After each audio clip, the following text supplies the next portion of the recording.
আচ্ছা, chronic Penney model চলছিল আমাদের।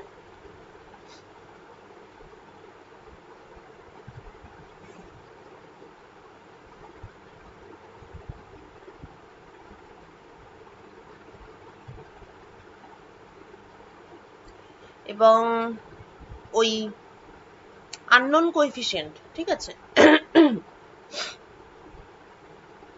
এরকম পিরিয়ডিক পোটেনশিয়াল ছিল 0 থেকে a, এদিকে হচ্ছে -b। তারপর দুটো প্যারামিটার ছিল দুটো রিজিয়নের জন্য, alpha square 2me by h cut square এবং beta square 2m v0 minus e by h cut square.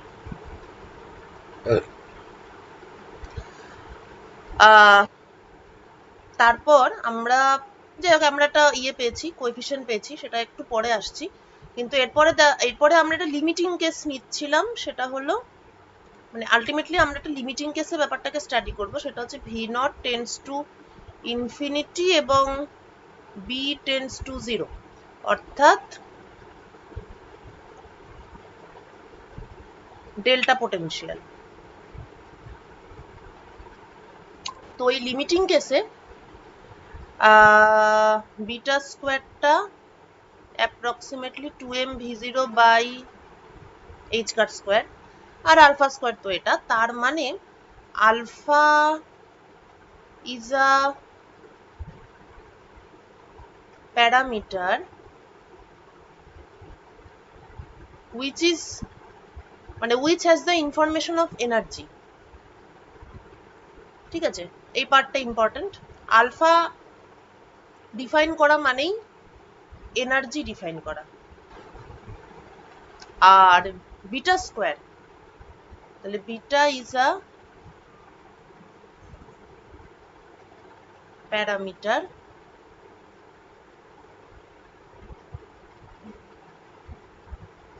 যেটার মধ্যে v0 এর ইনফরমেশনটা আছে। এই হচ্ছে ব্যাপার। আর হ্যাঁ, ঠিক আছে, এই তারপরে তো দুটো রিজিয়নের দুটো সলিউশন পাওয়া গেছিল, কিন্তু সলিউশনের মধ্যে 4টে আননোন কোএফিসিয়েন্ট ছিল। এটা তোরা কেউ যদি ডিটারমিনেন্ট 0 করে ওই রিলেশনটা আনতে পারিস আমাকে অবশ্যই দেখাবি। যাই হোক, তো এই 4টে আননোন কোএফিসিয়েন্ট বের করার মানে এরা যে নন জিরো, এদের non trivial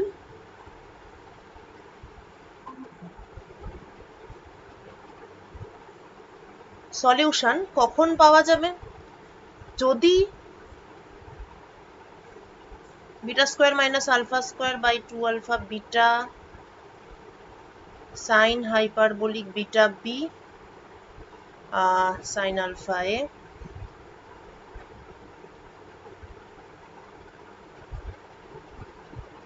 plus cos hyperbolic beta b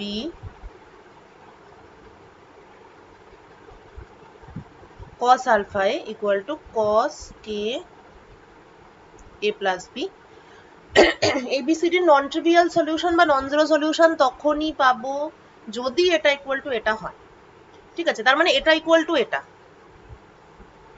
ABCD সলিউশনটা ব্যান্ড গ্যাপ বোঝার ক্ষেত্রে ইম্পর্টেন্ট নয়, এই কন্ডিশনটা ইম্পর্টেন্ট, যে এই কন্ডিশনটা হোল্ড করলে তবেই ওয়েভ ফাংশনগুলো নন জিরো হবে। নন ট্রিভিয়াল সলিউশন মানে হচ্ছে non zero wave function.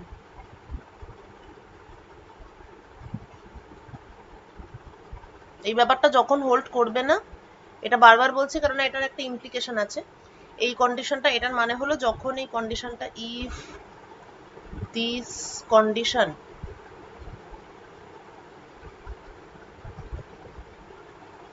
does not hold,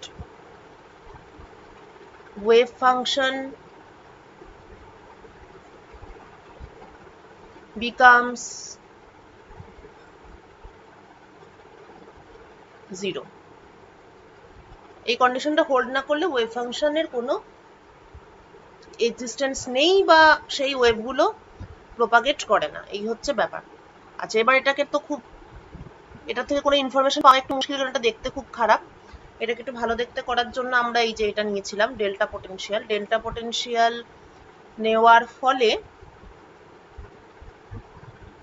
beta, মানে বিটা স্কোয়ার ওই আর কি, বিটা স্কোয়ারটা আলফা স্কোয়ারের থেকে অনেক মাছ লার্জার, এটা 1 নম্বর। 2 নম্বর হচ্ছে বি, বিটা যেহেতু ভেরি স্মল, তাহলে এই যে সাইন হাইপারবোলিক বিটা বি যেটা আছে, বিটা বি অর্থাৎ √2m b naught by h square square into b, এটাকে যদি আমরা ভেতরে ইনক্লুড করি 2m v0b into b divided by h square square. আচ্ছা, এবার এখানে v0b এটা তো একটা ফাইনাইট কোয়ান্টিটি, ডেল্টা ফাংশনের যা ডেফিনেশন হয় আর কি, যে v not tends to infinity, b tends to 0, কিন্তু v নট b হচ্ছে finite.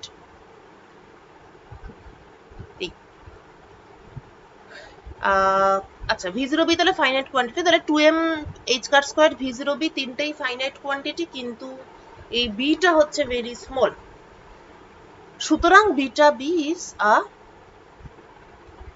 Very small quantity. Clear? Much less than 1। তাহলে যেহেতু এটা much less than 1, therefore first অ্যাপ্রক্সিমেশনে sine hyperbolic beta B is approximately beta B, just প্রথম টার্মটা নিচ্ছি, cos hyperbolic beta B হচ্ছে অ্যাপ্রক্সিমেটলি 1। দুটোরই শুধু, এটা একটা সিরিজ এক্সপ্যানশন, সেটার শুধু ফার্স্ট অ্যাপ্রক্সিমেশনটা নিলাম। therefore এবার এগুলোকে যদি ইকুয়েশনে বসাই, তাহলে যেটা পাবো, প্রথমত উপরে বিটা স্কোয়ার, আলফা স্কোয়ারটা নেগলিজেবল, নিচে 2 আলফা বিটা, উপরে সাইন হাইপারবোলিক বিটা বির জায়গায় অনলি বিটা বি, আবার cos,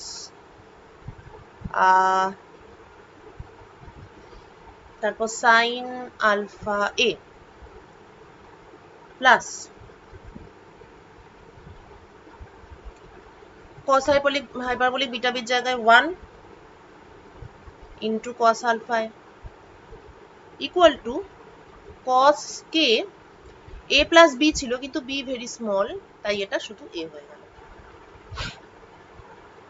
এই যে এটা 1 বসিয়েছি, বিটা বির জায়গায় শুধু বিটা বি, আলফা স্কোয়ারটা বিটা স্কোয়ারের কাছে নেগলিজেবল, আর এপাশে এটা 1, আর এখানে বিটাকে ইগনোর করলাম। এই তারপর হচ্ছে বিটা এই ওকে, এবার বিটা স্কোয়ারটা হচ্ছে কি 2m v0 by h square square, নিচে 2 আলফা, উপরে বি।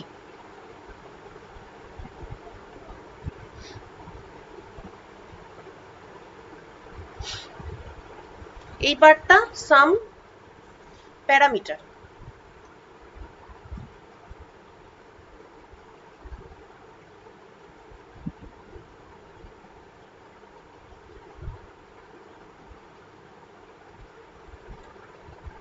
ওকে, তাহলে এই যে পোর্শনটা আছে m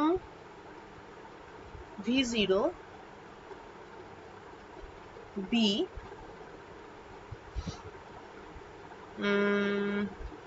by H cut square. আচ্ছা, এখানে আমরা আরেকটা জিনিস করব, সেটা হচ্ছে sine alpha A by alpha A, এখানে একটা আলফা অলরেডি ছিল, সেটাকে এটা নিচে নিয়ে এসেছি, আর এখানে যেহেতু আর্গুমেন্টে আলফা এ আছে, তাই নিচে আলফা এ, দেয়ারফর এখানে এ দিয়ে মাল্টিপ্লিকেশন।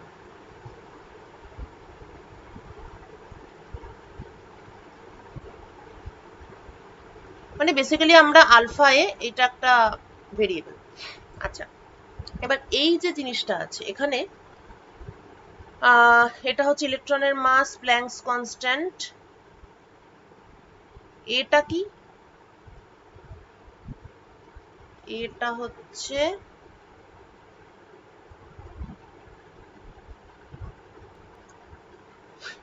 এই গ্যাপটা, ঠিক আছে? দুটো পিরিয়ডিক, মানে পিরিয়ডিসিটিটা কিন্তু না, lattice periodicity a plus b, যদিও অবশ্য এটাও একটা ম্যাটার যে ল্যাটিস পিরিয়ডিসিটিটা আমাদের a প্লাস বি ছিল এবং বিটা এখন ভেরি স্মল হয়ে গেছে, তাই ল্যাটিস পিরিয়ডিসিটিকে অ্যাপ্রক্সিমেটলি a বলা যেতে পারে। সো এখানে যেটা আছে সেটা হলো যে কয়েকটা কনস্ট্যান্ট আছে, কনস্ট্যান্টটা বাদ দিচ্ছি, ল্যাটিস পিরিয়ডিসিটি আছে,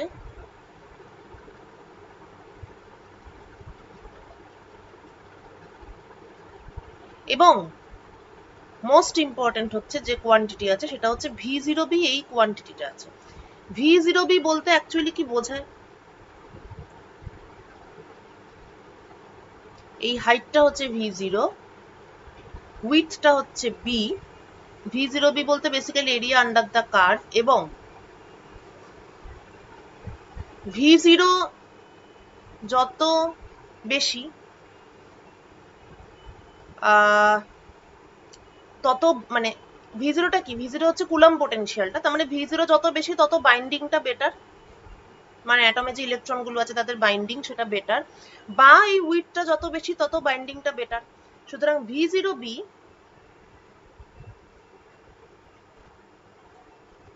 is a measure of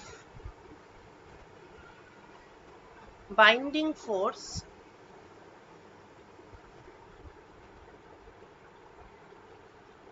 of the potential well।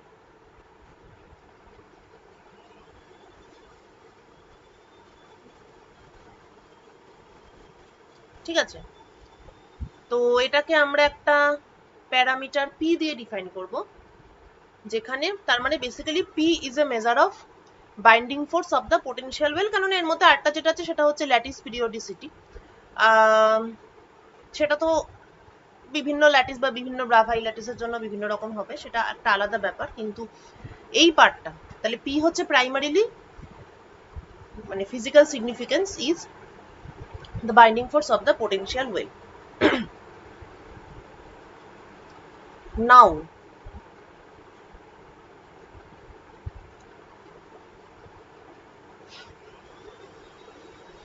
তাহলে p sin alpha a by alpha a plus cos alpha a equal to cos ka।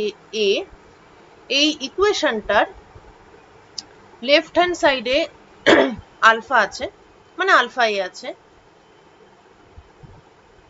Right hand সাইডে কে এ আছে। আলফা, এই যে alpha is a parameter which is a measure of energy, সুতরাং left hand সাইডে this equation, on the left hand side it has E energy and on the right hand side it has K। তাহলে basically এই ইকুয়েশনটা হচ্ছে E K relationship.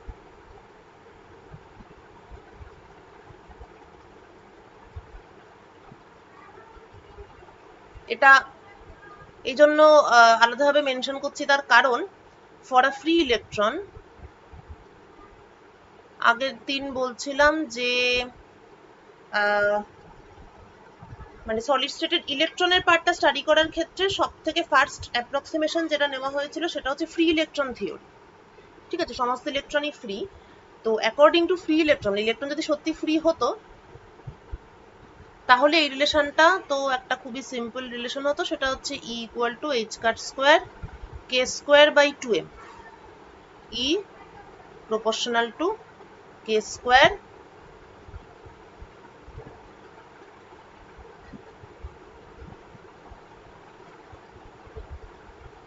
এই। তো একটা simple relation এবং কোনো রকম ব্যান্ড গ্যাপের কোনো রকম গল্প নেই। তো এই সিম্পল রিলেশনটাই এখন কমপ্লিকেটেড হয়ে এই রকম একটা হয়ে গেছে, because we have introduced the concept of periodic potential. ঠিক আছে, তো এবার এই যে এবার তাহলে এখন নতুন যে ই ভার্সাস কে, এটাকে যদি প্লট করতে হয় তাহলে তো এটা একটা বেশ চাপের ব্যাপার। স্টেপ বাই স্টেপ এগোতে হবে। প্রথমত এই মানে এই ব্যাপারটা কিরকম সেইটা আগে দেখতে হবে।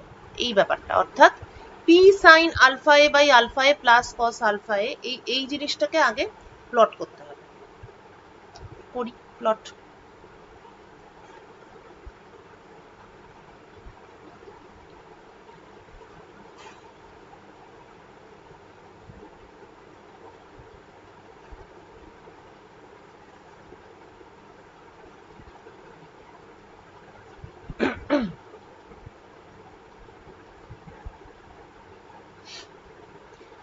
So along x-axis alpha a, along y-axis p sin alpha a by alpha a plus cos alpha a.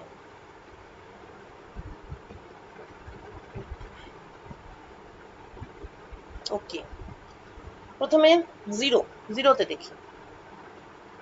Alpha A tends to 0, এই সিচুয়েশনে এই পার্টটা কি হবে? Sine alpha A by alpha a, limiting কেসে তাহলে এই পার্টটা হবে পি প্লাস কস আলফা, এটা 1 হবে। তার মানে যখন আলফা এ 0 তখন এই ভ্যালুটা হচ্ছে equal to the value of P. আচ্ছা, এইবার পরের পার্টগুলোতে মানে এর পরের যে ইয়েটা সেটা কিরকম হবে অ্যাকচুয়ালি, এখানে একটা সাইন আছে আর এখানে একটা কস আছে, দুটোর সুপারপজিশন। এবার সাইনের অ্যামপ্লিটিউডটা কি? P by alpha a actually. একমাত্র অরিজিনে ব্যাপারটা আলাদা, কেননা ব্লো আপ করার একটা ব্যাপার থাকে। আদারওয়াইজ এই ব্যাপারটা হচ্ছে একটা সাইন কার্ভ যার অ্যামপ্লিটিউডটা হচ্ছে p by alpha A plus একটা কস কার্ভ যেটার অ্যামপ্লিটিউডটা ফিক্সড। তাহলে এবার সাইনের কন্ট্রিবিউশনটা আমি যদি দেখি তাহলে আলফা এ মানে পিটা তো কনস্ট্যান্ট, তার মানে বেসিক্যালি দাঁড়াচ্ছে যে এটা একটা সাইন মানে এটা একটা মানে অসিলেটিং কার্ভ যার অ্যামপ্লিটিউডটা ক্রমশ ফল করবে। মানে simple sine x by x যেমন হয়, তার সঙ্গে আরেকটা কস এক্স ঢুকেছে, আর কিছুই না।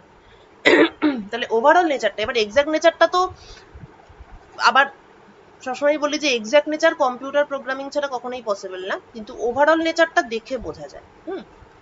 তো এটার ক্ষেত্রেই যেমন, তাহলে এটা ব্যাপারটা তাহলে এরকম হবে।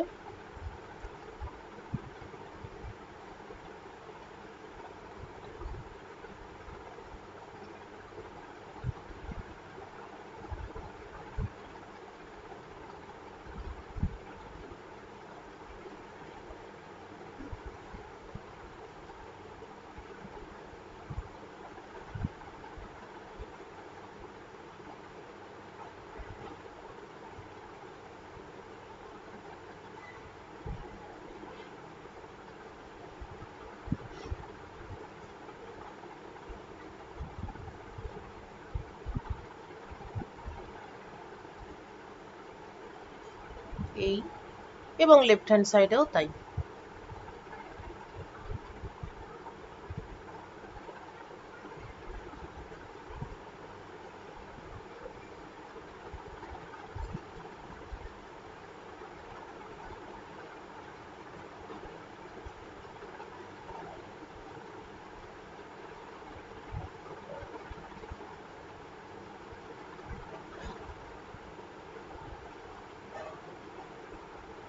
এরকম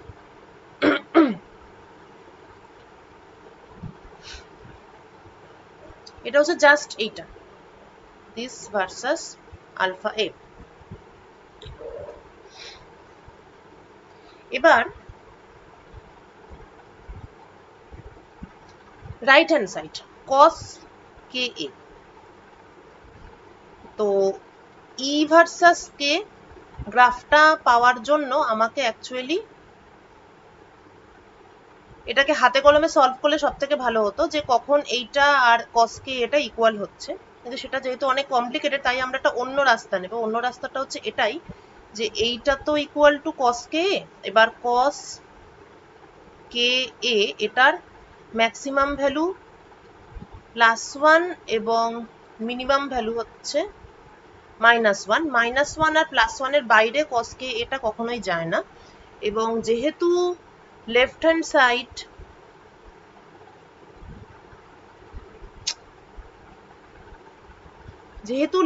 side is equal to cos K A, সুতরাং left hand side is always between +1 and -1। এই পুরো কার্ভটা সবসময় +1 আর -1 এর মধ্যেই, মানে সবসময় না, মানে বলতে চাইছি পুরো কার্ভের যে পোর্শনটা +1 থেকে -1 এর মধ্যে আছে, শুধু সেই পোর্শনটাই হচ্ছে এই ইকুয়েশনের সলিউশন। আবার রিপিট করছি, এই ইকুয়েশনটার সলিউশন আমরা ডাইরেক্ট বের করব না, কিন্তু এইটা আমরা বলতে পারি যে the solutions of this equation correspond to the points on the left hand side curve, left hand side কার্ভের সেই পয়েন্টগুলোর, মানে সেই পয়েন্টগুলোই হচ্ছে ইকুয়েশনের সলিউশন, যেগুলো which lie between +-1। এই গোটা কার্ভটার যেই পার্টগুলো +1 এবং -1 এর ভেতরে থাকবে,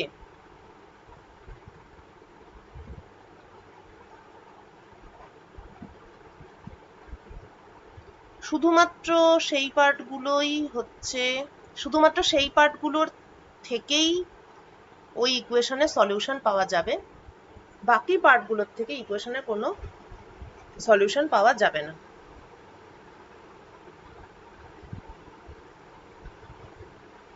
দিস ইজ +1, দিস ইজ -1। তার মানে এই মাঝের পোর্শনটা এখান থেকে এতটা, এইটাই হচ্ছে একমাত্র আমার ওই ইকুয়েশনের সলিউশন, আর বাকি যে পোর্শনগুলো এগুলো ইকুয়েশনের সলিউশন নয়। এইবার আমরা আস্তে আস্তে অ্যালাউড এনার্জি আর ফরবিডেন এনার্জির দিকে এগোচ্ছি। কেননা আফটার অল এটা মনে রাখতে হবে যে এই কার্ভটা হচ্ছে আলফা এ বেসড, ঠিক আছে? তারপরে এই কার্ভের কিছু কিছু পোর্শন যখনই বাদ হয়ে যাবে, তখনই কিছু কিছু আলফা বাদ হয়ে যাবে, অর্থাৎ কিছু কিছু এনার্জি বাদ হয়ে যাবে। So now we will get the concept of allowed energy and forbidden energy. তো এই পার্টটা অ্যালাউড, আর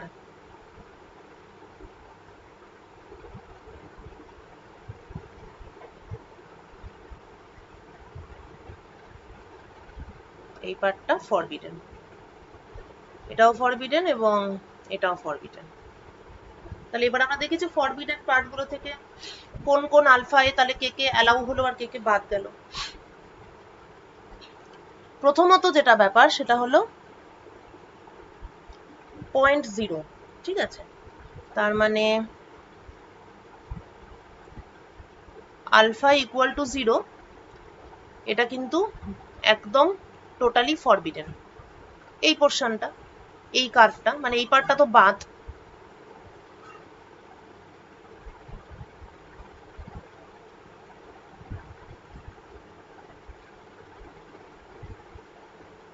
এই পার্টটা, এটা পুরোটাই বাদ।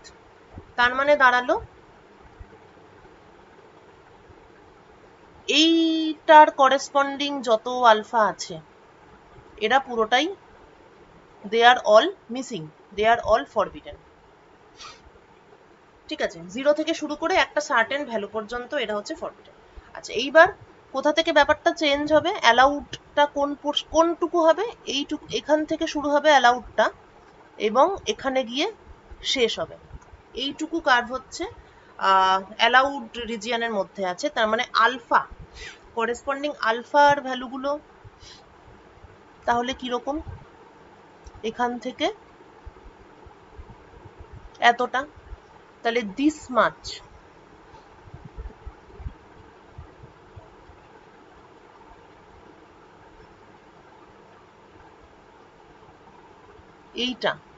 এইটুকু হচ্ছে আমার, this is my allowed energy. এটা রাইট হ্যান্ড সাইডেও এরকম এবং লেফট হ্যান্ড সাইডেও তাই। আর একটু বেঁকিয়ে আঁকা উচিত ছিল, এবং এটা একটুখানি ভুলভাল আঁকার জন্য 2-3টে ইনফরমেশন এখানে মিস হয়ে যাবে, সেটা আমি পরে আবার ভালো করে বলবো, ঠিক আছে? আপাতত অ্যালাউড ফরবিডেনটাই দেখি। আচ্ছা, তাহলে এই যে ছোট্ট দুটো জায়গা ড্র করলাম, সেই দুটো জায়গা মানে এই যে এখানে একটা এরকম আর এদিকে একটা এরকম, এই দুটো হচ্ছে আমার অ্যালাউড। তো এটা কিভাবে লিখবো, এটাকে এরকম লিখি যে alpha a denoted by this line on left hand side and right hand side, এরা হচ্ছে allowed। আচ্ছা, এবার করেসপন্ডিং কে এর ভ্যালুগুলো দেখি। প্রথম অ্যালাউডটা যেখান থেকে শুরু হয়েছে সেটা হচ্ছে এইটা, তাহলে এই পয়েন্টটা, তাহলে এই পয়েন্টটাতে cos K A is equal to 1,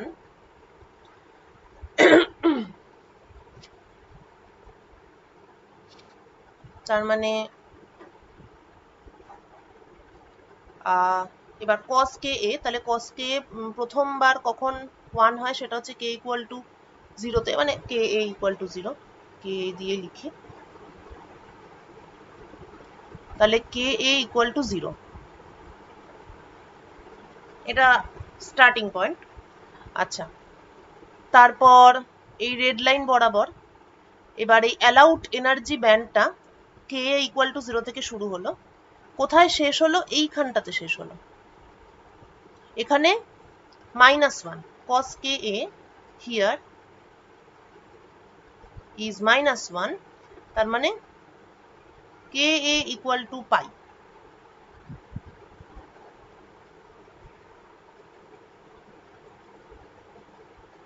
এবার যদি বাঁদিকে যাই তাহলে বাঁদিকেও আমরা সেম জিনিস পাচ্ছি। ও হ্যাঁ, এবার এখানে এটা তো এটা বলা উচিত যে এটা K equal to actually this is plus minus pi, যেহেতু এটা কস ফাংশন, ঠিক আছে? তার মানে আমরা দেখলাম যে শুরুতে কিছু কিছু এনার্জি মিসিং, ওই এনার্জিগুলো ফরবিডেন, তারপর আমরা প্রথমে একটা অ্যালাউড এনার্জি পেলাম। তো অ্যালাউড এনার্জিটা শুরু হলো cos K A equal two 1 থেকে শুরু হলো, it started from cos k equal to 1 এবং it ended at cos k a equal to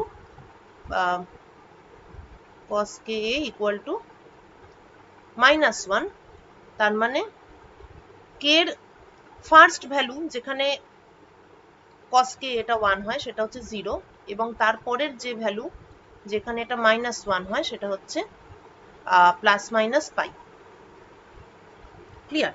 তার মানে k এর ভ্যালু 0 থেকে k এর value plus minus pi by a। এবার তাহলে ব্যাপারটা এরকম দাঁড়াচ্ছে যে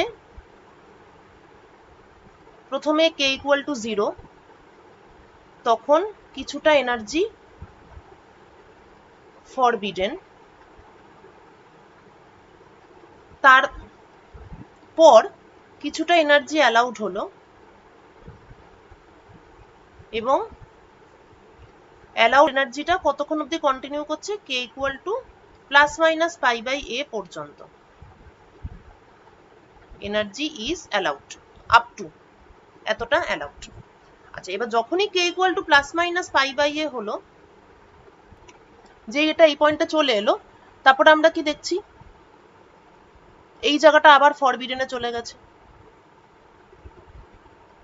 তার মানে আবার কিছুটা পোর্শন মানে কিছুক্ষণ এনার্জি ফরবিডেন থাকবে।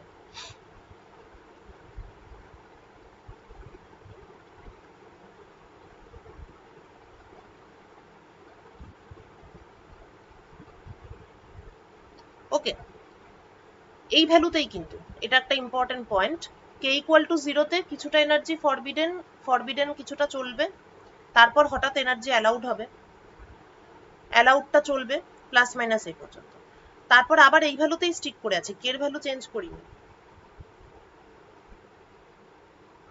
এই যে এই রেড কার্ভ অর্থাৎ কে এর ভ্যালু চেঞ্জ করিনি, সেই একই কে এর ভ্যালুতে কিছুটা এনার্জি আবার ফরবিডেন। এই ব্যাপারটা চলছে, কতক্ষণ পর্যন্ত চলবে, মানে আবার আমি নেক্সট অ্যালাউড এনার্জিটা পাবো যখন আবার এটা এরকম এরকম হয়ে আবার ভেতরে ঢুকে গেল, অর্থাৎ এটা হচ্ছে আমার আবার এনার্জি অ্যালাউড হলো, এবং এই কার্ভটা যতক্ষণ চলছে অর্থাৎ এই পর্যন্ত চলছে, অর্থাৎ এই পার্টটা again is allowed. Next allowed এই যে পার্টটা, সেটা কতক্ষণ পর্যন্ত অ্যালাউড, এই পয়েন্ট পর্যন্ত। তাহলে এই পয়েন্টটা কি, আবার +1 cos কে এ, 0তে +1 প্লাস মাইনাস পাইতে -1, আবার পুনরায় +1 হবে যখন কে এ ইকুয়াল টু 2π হবে, +-2π হবে।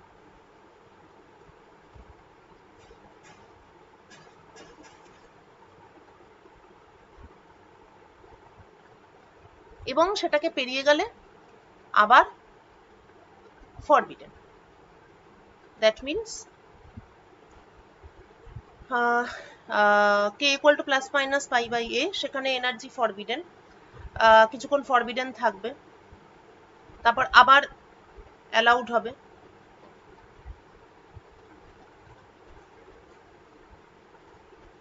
এই অ্যালাউডটা কতক্ষণ অবধি, K equal to +-2π/a, E allowed. তারপরেই আবার ওই যে ক্রস করে গেল, ক্রস করে আবার এটা উপরে উঠে গেল, তাহলে আবার আমরা একটা ফরবিডেন একটা পোর্শন পাচ্ছি। তার মানে যেটা বলতে চাইছি আমি সেটা হচ্ছে এটাই, যে এই যে ভ্যালুগুলো, এই কে এর ভ্যালুগুলো হচ্ছে কিছু মানে পার্টিকুলার সিলেক্টেড ভ্যালু, যেখানে এনার্জি ফরবিডেন, মানে এনার্জি যে এই যে এনার্জি আমরা এই যে কথাটা বলছি যে এনার্জি বারবার কিছুটা পোর্শন ফরবিডেন হয়ে যাচ্ছে, এইটা কিন্তু তখনই ঘটছে। এটা কোথায় ঘটছে অ্যাকচুয়ালি, এইটা হচ্ছে আমার বাউন্ডারি, এই দুটো বাউন্ডারিতেই কিন্তু এই ঘটনাগুলো ঘটছে। এই দুটো বাউন্ডারি অর্থাৎ কে এ ইকুয়াল টু 0, 2π, 4π, অবশ্যই প্লাস মাইনাস, এই একটা বাউন্ডারি। আর একটা বাউন্ডারি হচ্ছে কে এ ইকুয়াল টু +-π, 3π, 5π। এই দুটো বাউন্ডারিতে কে ভ্যালু যতবার যাবে ততবার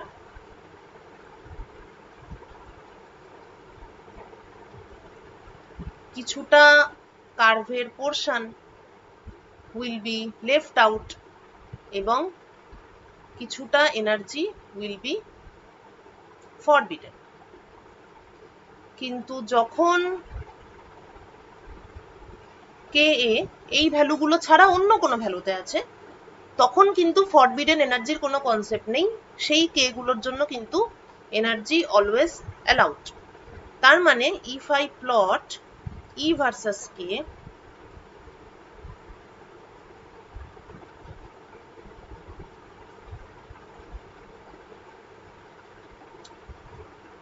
তাহলে প্রথমত কে ইকুয়াল টু 0, এটা কে, এটা এই এনার্জি, কে ইকুয়াল টু 0। আচ্ছা, 0তেই আমরা দেখেছিলাম কিছুটা এনার্জি ফরবিডেন, তার মানে কিছুটা ফরবিডেন বাদ।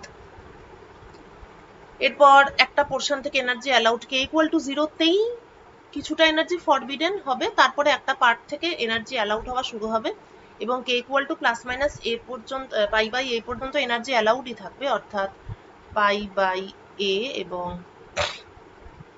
মাইনাস পাই বাই এ, দেখানো যায় যে এখানে এনার্জিটা এরকম ভাবে বিহেভ করে মিডল পার্টে।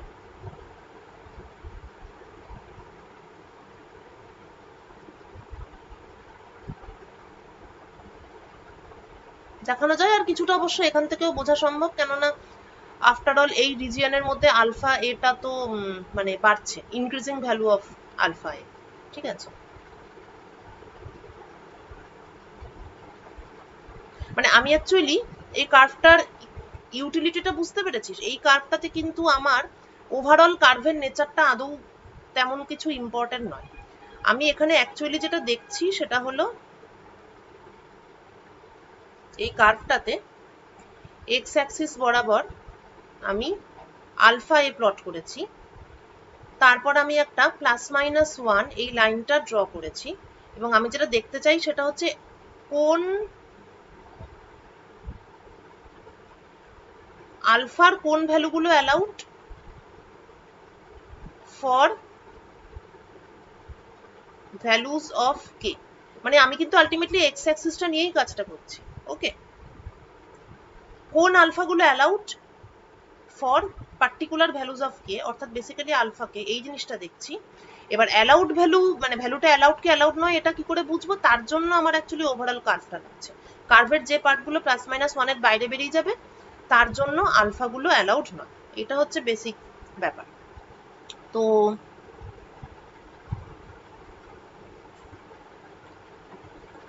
ই ভার্সেস কে এটা যদি ড্র করি, তারপরে তো আলফা এ তো বাড়ছে, ঠিক আছে, ভালো কথা। এবার পাই বাই এ অবধি কোনো সমস্যা নেই। যখনই পাই বাই এতে চলে এলাম তখন কি হলো, কিছুটা এনার্জি আবার সেই ফরবিডেন, কিছুটা এনার্জি বাদ দিলাম, তারপর আবার অ্যালাউড, আবার চলতে থাকবে, বাড়তে থাকবে, বাড়তে বাড়তে সমস্যা নেই, আবার সমস্যা হবে এইখানটাতে এসে 2 পাই বাই এতে, এখানেও তাই -2 পাই বাই এ।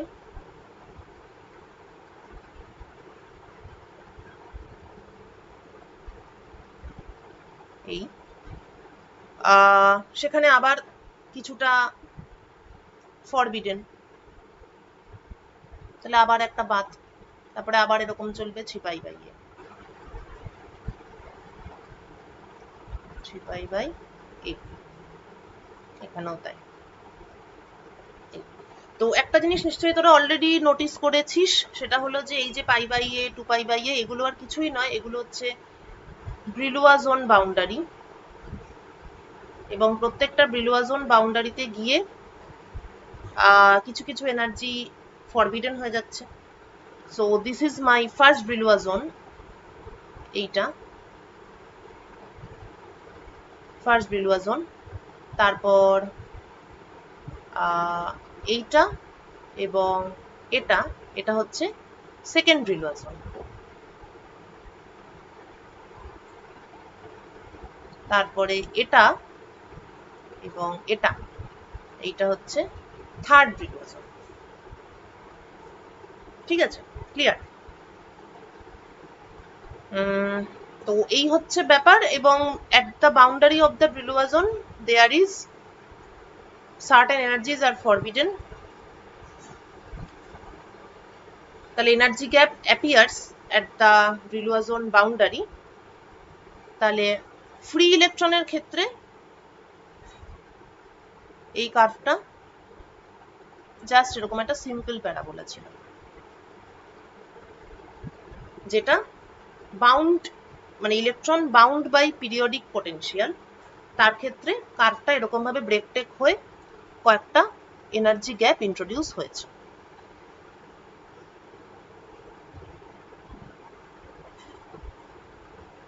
তাহলে ওভারঅল ব্যাপারটা কি দাঁড়ালো? ওভারঅল ব্যাপারটা দাঁড়ালো যে আমাকে পিরিয়ডিক পোটেনশিয়ালের মধ্যে মানে electron is bound by periodic potential, তাহলে যে কোনো ইলেকট্রন মানে যে কোনো অবজেক্ট মানে সিস্টেম আর কি, সেটা একটা পোটেনশিয়ালের আন্ডারে আছে, সেই সিস্টেমের বিহেভিয়ার স্টাডি করার জন্য রিপ্রেজেন্টেটিভ হচ্ছে ওয়েভ ফাংশন। ওয়েভ ফাংশনের মড স্কোয়ার হচ্ছে সেই সিস্টেমের প্রবাবিলিটি কোথাও একটা থাকা। তো সেই ওয়েভ ফাংশনটা বের করার জন্য শ্রোডিঞ্জারস ইকুয়েশন সলভ করলাম, করে যে সলিউশনটা পেলাম, দেখা গেল সেই সলিউশনটা এক্সিস্ট করবে যদি মানে সেই সলিউশনটা এক্সিস্ট করবে শুধুমাত্র এই রিজিয়নটাতে, এই রিজিয়নের বাইরে কোনো ওয়েভ ফাংশন এক্সিস্ট করবে না। তাহলে শুধু এই রিজিয়নেই যদি ওয়েভ ফাংশন এক্সিস্ট করে, তাহলে দেখা যাচ্ছে যে যতবার কে এ ব্রিলুয়া জোনের বাউন্ডারিতে যাচ্ছে, যতবার 0 প্লাস মাইনাস পাই প্লাস মাইনাস 2 পাই প্লাস মাইনাস 3 পাই, অর্থাৎ যতবার momentum of the electron reaches the Brillouin zone boundary, ততবার এই কার্ভটা goes into the forbidden region, অর্থাৎ ওয়েভ ফাংশন মানে কিছু কিছু ওয়েভ ফাংশন becomes জিরো। যতবার মোমেন্টাম ব্রিলুয়া জোন বাউন্ডারিতে যাবে, ততবার কিছু কিছু ওয়েভ ফাংশন জিরো হবে, ফলে তাদের করেসপন্ডিং কিছু কিছু এনার্জি ফরবিডেন হবে, যেমন এই এনার্জিগুলো, এগুলো ফরবিডেন। ব্রিলুয়া জোন বাউন্ডারিতে যতবার যাবে ততবার কিছু কিছু এনার্জি ফরবিডেন হবে, সেগুলোই হচ্ছে আমাদের ব্যান্ড গ্যাপ। তারপরে ব্রিলুয়া জোন বাউন্ডারিতে গেলেই আমি একটা করে ব্যান্ড গ্যাপ পাচ্ছি, ঠিক আছে। আচ্ছা, এবার নেক্সট যেটা বলছিলাম সেটা হচ্ছে ছবিটা ঠিক মতো না আঁকার ফলে যে ইনফরমেশনটা ছবি থেকে আর কি দেখে বোঝা যাচ্ছে না, সেটা হলো এই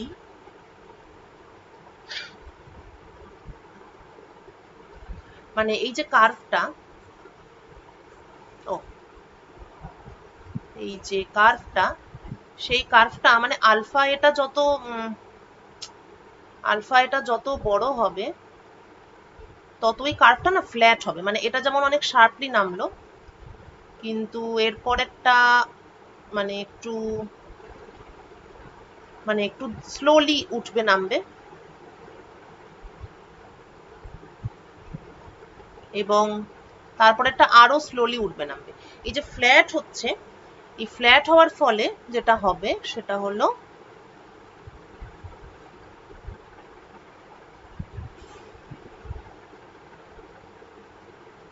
এটা যদি আমার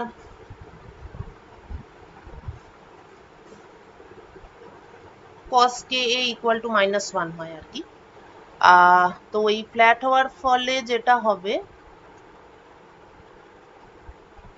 সেটা হচ্ছে ওই অ্যালাউড এনার্জি রেঞ্জের ইয়েটা বাড়বে, উইডথটা বাড়বে। এটা cos ka -1 আর এটা হচ্ছে মিডল পয়েন্টটা, আর এটা হচ্ছে cos ka +1।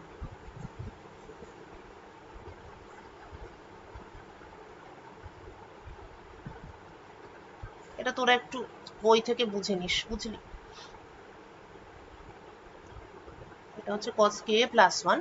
তো ব্যাপারটা হচ্ছে যে এই যে ব্যাপারটা মানে আলটিমেটলি তো এইগুলো মানে আলটিমেটলি তো এই জিনিসটাই তো আমার অ্যালাউড পোর্শন গুলোকে ডিফাইন করছে, এইটা এইটা তারপরে আবার এইটা। তো যত আর কি আলফা এ বাড়ে, ইনক্রিজিং, যত আলফা এ ইনক্রিজ করছে তত আমার এই পোর্শনটা ফ্ল্যাট হচ্ছে। মানে একদম শুরুর দিকে হয়তো ব্যাপারটা এরকম এরকম ছিল, কিন্তু এর পরের দিকে ব্যাপারটা আস্তে আস্তে এরকম হবে এরকম হবে এরকম হবে।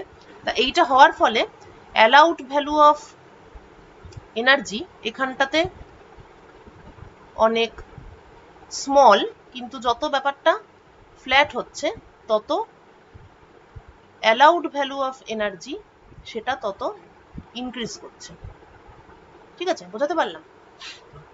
মানে এই জায়গাগুলো, তাহলে অ্যালাউড ভ্যালু অফ এনার্জি মানে এনার্জি যে রেঞ্জটা সেইগুলো তত বাড়ছে। অর্থাৎ এই কার্ভটাতে আমি যদি সেটা বোঝাতে চাই,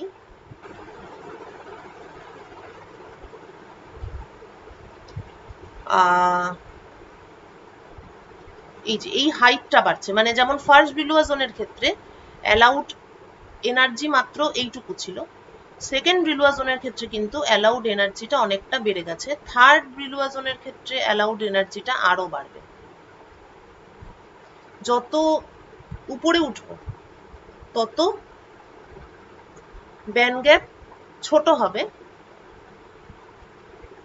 এবং অ্যালাউড এনার্জিগুলো বড় হবে। তত তো শুয়ে পড়ছে তো কার্ভটা, যত শুয়ে পড়বে এরকম এরকম যত হবে তত তোর অ্যালাউড এনার্জিটা বাড়বে এবং ফরবিডেন মানে মাঝের পোর্শনটা তত কমবে।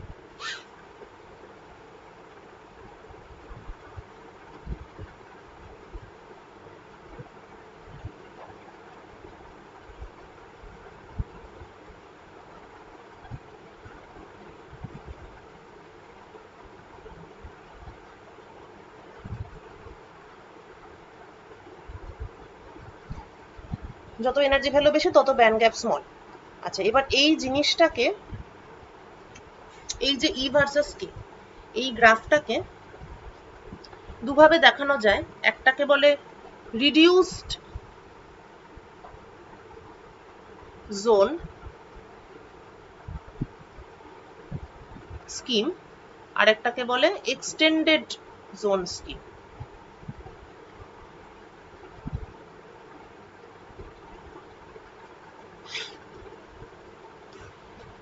এক্সটেন্ডেড জোন স্কিম বলতে বোঝাবে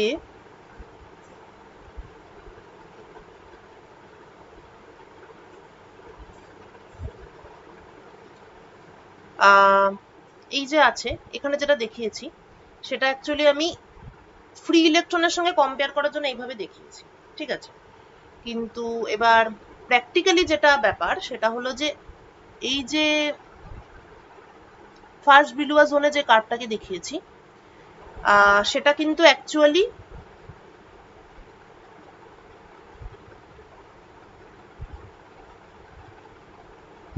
এরকম এরকম ভাবে, মানে ফুল সলিউশন আমি যদি মানে দেখাতে চাই তাহলে কিন্তু এটা এরকম এরকম ভাবে রিপিট করছে, বুঝেছিস তো? এটা এরকম ভাবে রিপিট করছে, এটাও এরকম ভাবে রিপিট করছে।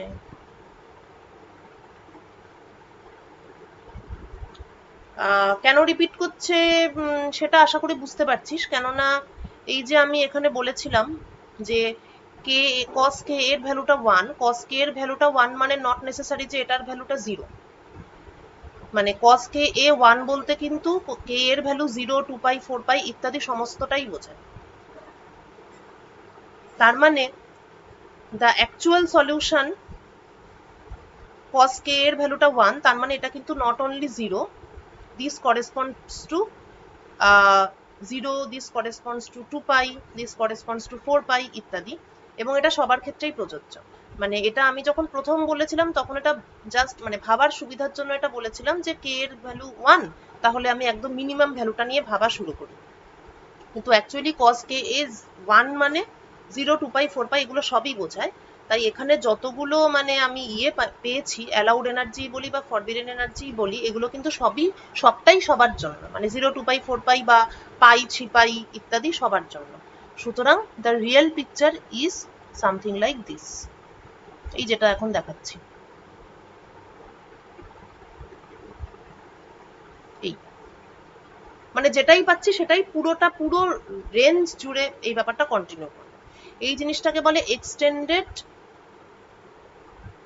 ব্রিলুয়া zone scheme.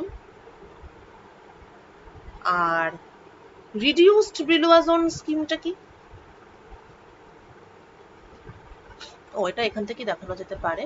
Reduced Brillouin zone scheme হচ্ছে আমি যদি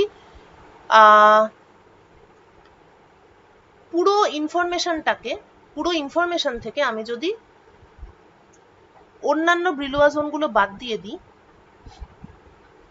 এবং পুরো জিনিসটাকে আমি যদি শুধু ফার্স্ট ব্রিলুয়া জোনের মধ্যেই দেখাই, অর্থাৎ আমি যদি ব্যাপারটাকে এইভাবে দেখাই,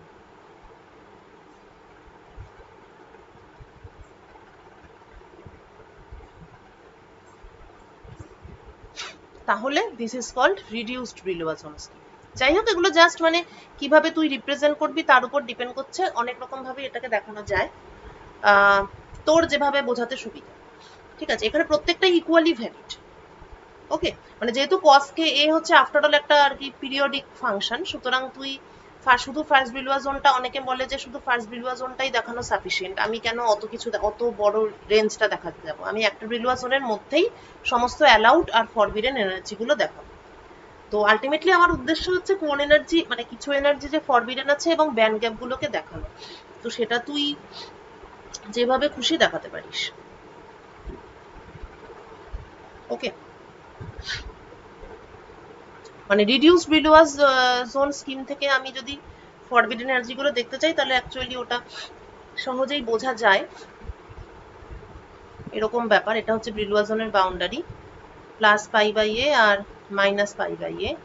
তো first Brillouin zone looks like this, second Brillouin zone হচ্ছে এরকম, থার্ড ব্রিলুয়া জোন এই, ফোর্থটা হবে এই।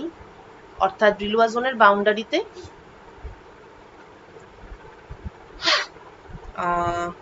এইটা হচ্ছে আমার এনার্জি গ্যাপ।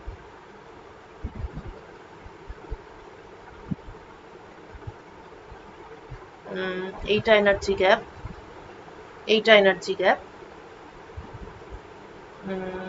হচ্ছে এরকম। তারপরে হ্যাঁ, একদম শুরুর এনার্জি গ্যাপ হচ্ছে এটা, এটা হচ্ছে একদম শুরুর এনার্জি গ্যাপ। তারপরে এনার্জি গ্যাপটা হচ্ছে দিস ওয়ান, তারপরে এনার্জি গ্যাপটা দিস ওয়ান, তারপরে এনার্জি গ্যাপটা দিস ওয়ান। তাহলে রিডিউস ব্রিলুয়া জোন দিয়ে কেউ যদি ব্যান্ড গ্যাপ গুলোকে দেখাতে চায়, তাহলে এইভাবে তাকে এনার্জি গ্যাপ গুলোকে আর কি রিড করতে হবে। আর কেউ যদি একদম অরিজিনাল প্রথম যেটা দেখিয়েছিলাম সেইভাবে দেখতে চায়, তাহলে সেটাও খুব স্ট্রেট ফরওয়ার্ড। প্রথমে ব্যান্ড গ্যাপ এই, এখানে এতটা, তারপরে এরকম, আবার একটা ব্যান্ড গ্যাপ, আবার এই, আবার একটা ব্যান্ড গ্যাপ, আবার এইরকম, এটাই। আর যত এনার্জি বাড়বে তত ব্যান্ড গ্যাপের পরিমাণটা কমবে। ঠিক আছে, ক্লিয়ার? এইবার আমরা অ্যালাউড ফরবিডেন এনার্জিটা আমরা বুঝে গেলাম। এবার আমরা যদি এইটা দেখতে চাই যে how many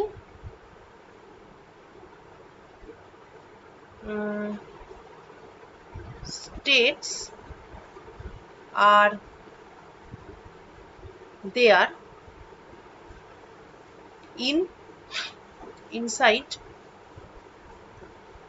inside a Brillouin zone। তার কারণ যদি আমাকে মেটাল সেমিকন্ডাক্টর ইনসুলেটর এই পার্টটাতে যেতে হয়, তাহলে প্রথমত অ্যালাউড এনার্জি, ফরবিডেন এনার্জি এগুলো জানতে হবে। তারপর আমাকে জানতে হবে যে আমি এনার্জি ব্যান্ডগুলোতে যদি ইলেকট্রন রাখতে শুরু করি, তাহলে ইলেকট্রন রাখতে রাখতে তারপরে ব্যাপারটা কিরকম হবে আর কি, কোথায় এসে ইলেকট্রনগুলো শেষ হবে, তারপরে কতগুলো ইলেকট্রন এক্সট্রা থেকে গেল, তারা তাহলে কোথায় যাবে, এই ব্যাপারটা। তাহলে আমাকে এটা জানতে হবে যে একটা ব্রিলুয়া জোনের মধ্যে কতগুলো স্টেট আছে এবং how this states are filled up.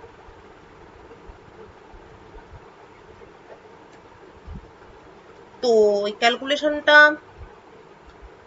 খুবই সিম্পল, এটা অলরেডি আমরা করে ফেলেছি। ঠিক আছে, ওই বর্ন ভন কারম্যান কন্ডিশন বা আরেকটা আছে লিনিয়ার পিরিয়ডিক বাউন্ডারি কন্ডিশন, সেখানেই আমরা অলরেডি দেখেছি যে ইফ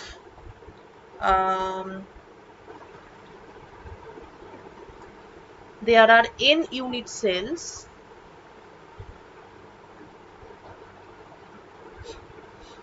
then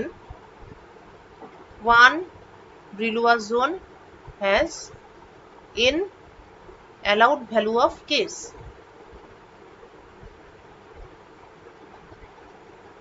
তার মানে দাঁড়ালো একটা Brillouin zone possible number of wave function হচ্ছে n, এতগুলো কে আছে মানে এতগুলো possible number of wave function.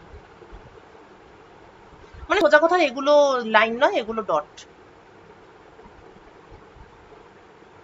তাহলে there are n possible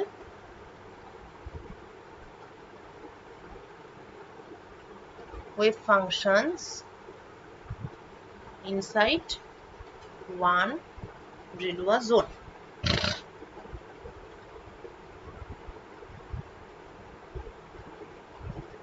ওকে, ঠিক আছে। এবার এই ব্যাপারটা, তাহলে একটা Brillouin zone n পসিবল, nটা পসিবল ওয়েভ ফাংশনস আছে। এবার তারা কিভাবে ফিল্ড আপ হবে সেই ব্যাপারটা বোঝার জন্য এবার আমাদের আরেকটা এক্সট্রা জিনিস, যেহেতু আমরা এখন পিরিয়ডিক বাউন্ডারি কন্ডিশনের মধ্যে ঢুকে গেছি, সেজন্য এখন আর সিম্পলি মানে ফ্রি ইলেকট্রন বা মানে ইলেকট্রনের মোশনের উপরেও এখন কিছু কিছু রেস্ট্রিকশনস চলে এসেছে পিরিয়ডিক বাউন্ডারি কন্ডিশনের মধ্যে ঢোকার ফলে। তাই এনটা পসিবল ওয়েভ ফাংশন আছে, ভালো কথা, কিন্তু তারা কিভাবে ফিল্ড আপ হবে সেই ব্যাপারটা জানতে গেলে আমাকে ইলেকট্রনের মোশনে কনসেন্ট্রেট করতে হবে। যেহেতু আমরা ওয়েভ ফাংশন গুলো বার করিনি এক্সপ্লিসিটলি, তাই এখানেও একটু ট্রিক্স অ্যাপ্লাই করতে হবে to understand the motion of electrons inside periodic potential. ওই মোশনটা বুঝে গেলে তখন এই এনার্জি লেভেলগুলো কিভাবে পরপর ফিল্ড আপ হচ্ছে সেই ব্যাপারটা ক্লিয়ারলি বুঝতে পারবে। তো motion of electron in the periodic potential, এটা আমি করাবো পরের দিন। আর এটা মানে কনসেপ্টটা শুরু হচ্ছে এখান থেকে যে velocity is d omega dk, অর্থাৎ 1/h কাট ডিই ডিকে, অর্থাৎ আমরা যে ই ভার্সাস কে রিলেশনশিপ পেয়েছি, তাহলে এইখান থেকেই আমরা বুঝতে পারছি, যেটা আমি আগেও কোন একটা সময় সম্ভবত বলেছি, যে এই যে ওমেগা কে রিলেশন, যেটাকে ডিসপারশন রিলেশন বলে, বা ওমেগা কে আর ই কে অ্যাকচুয়ালি একই জিনিস। তো এই যে ওমেগা কে রিলেশন বা ই কে রিলেশন, এইটাই হচ্ছে মানে fundamental theory for any system, কেননা এটার থেকেই বাকি সবকিছু বেরোবে। এবং সেটাই আমরা এরপরে দেখবো আর কি, যে ই কে কার্ভটা, তার যে শেপ, তার যে নেচার, বিভিন্ন বিলুয়াজনে বিভিন্ন রকম, মানে এই যে একটা ব্যাপার আছে, সেই যে সেটার শেপ থেকে ইলেকট্রনের মোশন, অ্যাক্সিলারেশন, ইলেকট্রনের এফেক্টিভ মাস এবং ইলেকট্রনের কনসেপ্ট আর হোলের কনসেপ্ট, পুরো ব্যাপারটাই এখান থেকে বেরোবে। কেন এখান থেকে বেরোবে? কেননা because of this group velocity is completely dependent on the shape and shape মানেই কার্ভেচার বা slope. So group velocity of electron, এবং আমরা জানি যে ওয়েভ প্যাকেটের রিপ্রেজেন্টেটিভ ভেলোসিটিটা হচ্ছে ডেফিনেটলি গ্রুপ ভেলোসিটি, মানে গ্রুপ ভেলোসিটিটাই হচ্ছে সেই মানে কোয়ান্টাম মেকানিক্সের সেই কোয়ান্টিটি, সেই physical parameter which corresponds to the realistic velocity for any system of particles, এবং group velocity directly correlated to the shape of omega k dispersion curve. So in our next class we will study the motion of electrons inside the periodic potential by studying the shape and curvature of the EK curve, যেটা আমরা একটু আগে পেলাম। ঠিক আছে, আজকে তাহলে এতটাই। একটু তাহলে ভালো করে পড়ে নিস ডেকার্ট থেকে।